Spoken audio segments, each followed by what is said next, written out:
Mwezi guno basi ewandikiddwako Midland High School efuluma mu ssomero lino ku ssaawa 12:25 ez'okumakya ng'eyolekera ku ssomero lya Lubiri High School era singa ogyetegereza munda mwayo temuli muntu n'omu okuggyako ddereeva yali agivuga. So the CCTV cameras enable us to capture a lot of information. This is the bus when it was entering. The gate of Lubiri High is somewhere there. Ku ssaawa 1:56 ez'okumakya baasi eno eddamu okulabwako ng'ejjuddemu abaana b'essomero erya Lubiri High School nga boolekera mu kitundu ky'Ejjinja okwegatta ku mwoleso ogw'ebyobulimi mu kitundu kino. Kati kino kiraga nti abaana abali mu baasi eno si ba Midland High School wabula kyoleka lwatu nti ba Lubiri High School. Students, we just want to show you where we are focusing our investigations. Because the public outcry was too much.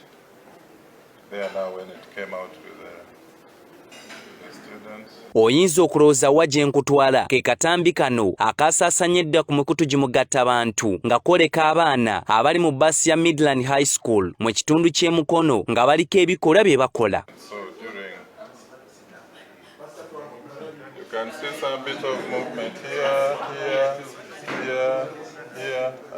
and so that was quite inappropriate and Ku nsonga eno omwogezi wa poliisi mu ggwanga Fred Enanga atutegeezezza nti ekitongole kya poliisi kyabakanya edda n'eddimu ery'okunoonyereza ku kiki ekyabadde omu bbaasi eno era ekituufu kye ki. Okukabasanya abaana ebikolwa ebyobuseegu n'ebirala batandise okunoonyereza ku nsonga zino nga ekibuuzo ekinene ekyabadde mu bantu kyabadde nti ekikolwa kino kikolebwa kitya ku baasi omuteeberezebwa okubeera abasomesa ne driver kennyini w'obeera ng'oli mu maaso osobola okulaba buli kimu ekiri emabega.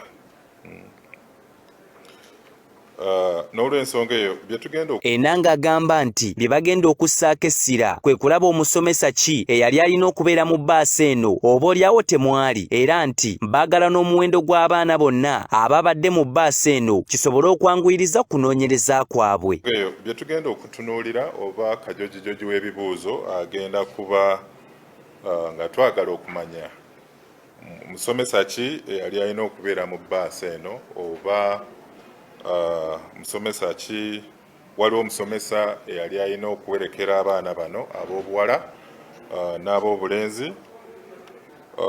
Tujja kwagala lisiti y'abaana bonna abaagenda ku trip eyo ate n'okwagala okumanya oba mulimu abaana abaana ab'effujjo abaasobola okukola ebikolwa eby'effujjo oba okutuntuza bannaabwe mu mmotoka. Ono abaddeko n'obubaka bw'asindikidde abakulu b'amasomero okusobola okutangira embeera ng'eno. Gala okukozesa n'omukisa guno okujjukiza abakulu b'amasomero nti byonna ebikwatagana ku by'okwerinda n'embeera y'abaana b'essomero kiba kyesigamye ku bo ng'abakulu b'essomero ng'abaana bali mu mikono gyabwe. Bwe twogerera essaawa eno teri amanyi kituufu ekyabadde mu bbaasi eno wabula nga tulindiridde okunoonyereza kw'abakulu bano. James Kiyingi, Fresh TV, amapya mu lunaku. Kale bannaffe twegendereze nnyo nga tuliko ebikolwa bye tukola. Manya buli wooli kamera beekulaba ate abantu bangi bafuuka bannamawulire. Ojja kutuuka ewaka nga tumanyi byokoze mu kkubo gy'oyise ate akatambi kakusookeyo ate oswaluke nga tweyongedde